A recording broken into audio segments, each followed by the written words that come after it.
पुण्याच्या बारामती नगर परिषदेसाठी आज मतदान होतंय आणि शरद पवार गटाचे युवा नेते युगेंद्र पवार यांनी मतदान केंद्रावर भेटी दिल्यात। त्या ठिकाणी परिस्थितीची पाहणी सुद्धा केली आहे आणि यावेळी एनडीटीव्ही मराठी सोबत बातचीत करत असताना युगेंद्र पवार यांनी विजयाचा गुलाल आम्हीच उधळू असा दावा केलेला आहे, असा विश्वास व्यक्त केलेला आहे। तर या सगळ्या संदर्भात त्यांच्याशी बातचीत केली आमचे प्रतिनिधी देवा राखुंडे यांनी। आपण पाहूयात। बारामती नगर परिषदेसाठी मतदान पार पडतंय आणि बारामती शहरातील उद्योग भवनच्या ठिकाणी असणाऱ्या मतदान केंद्रावरती युगेंद्र पवार आलेले आहेत। मतदारांशी ते संवाद साधतायत, या ठिकाणी पाणी करतात। दादा आज मतदान करताय आणि खरं तर राष्ट्रवादी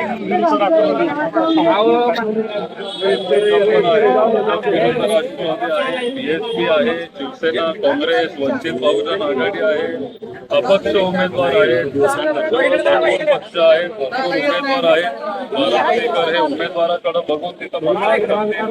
लोक चांगलं वाटत असेल त्यांच्यासाठी काम करू शकतो अशा लोकांना बारामतीकर निवडून देतील। आमचे सगळे उमेदवार कसे आहेत, तरुण आहेत, शिक्षित आहेत, सामान्य घरातले आहेत, चांगलं काम करून दाखवू शकतात, त्यांच्यामध्ये ती धमक आहे।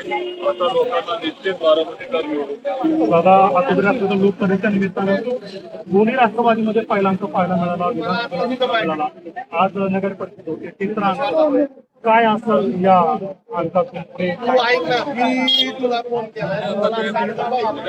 कळेल, पण आम्हाला विश्वास आहे की बारामती नगरपालिकेत विरोधकाची पण गरज आहे। एक चांगला सक्षम विरोधी पक्ष पण तिथं असला पाहिजे। आज जे तिथं चाललंय त्यांच्या कारभारावर अंकुश ठेवण्यासाठी विरोधातले पण उमेदवार तिथं निवडून दिले पाहिजेत।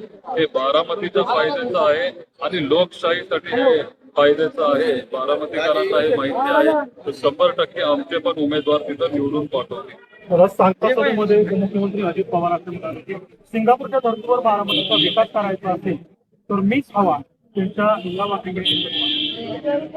नाही, आम्ही सिंगापूरच्या धर्तीवर जर ते करत असतील तर आम्ही दुबईच्या धर्तीवर आम्ही करू, एवढंच मी तुम्हाला सांगतो। काही असे वक्तव्य आणि मी सत्तेमध्ये सहभाग आहे महाराष्ट्राच्या आणि केंद्रामध्ये माझं वजन आहे। पंतप्रधान असतील किंवा केंद्रीय गृहमंत्री असतील त्यांच्यासोबत माझे संबंध आहेत आणि बारामती नगर बजेट 40-45 कोटीचं आहे। हजारो कोटीची विकास कामं या ठिकाणी होत असतील, मी CSR आणतो किंवा केंद्रीय योजना असतील त्याचा जो काही फायदा असेल तो इथं आपल्याला उठवता येतो असं दादा म्हणतात। तुम्ही मात्र विरोधी वातावरण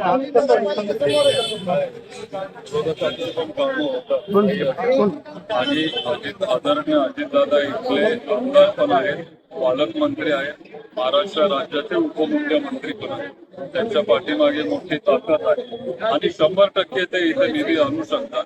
100% ते बारामतीकरांसाठी काम करत राहतील, हा विश्वास आम्हाला सगळ्यांना।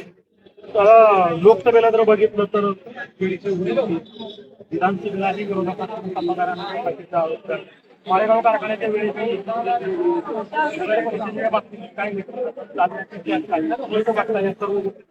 प्रत्येक निवडणुका येतात आणि तुम्ही अगदी तुटून पडता।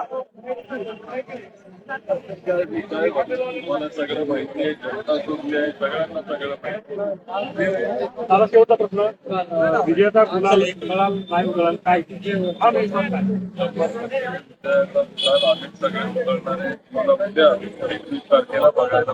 खूप खूप धन्यवाद। तर हे होते युगेंद्र पवार। देवा राखुंडे, एनडीटीव्ही मराठी, बारामती।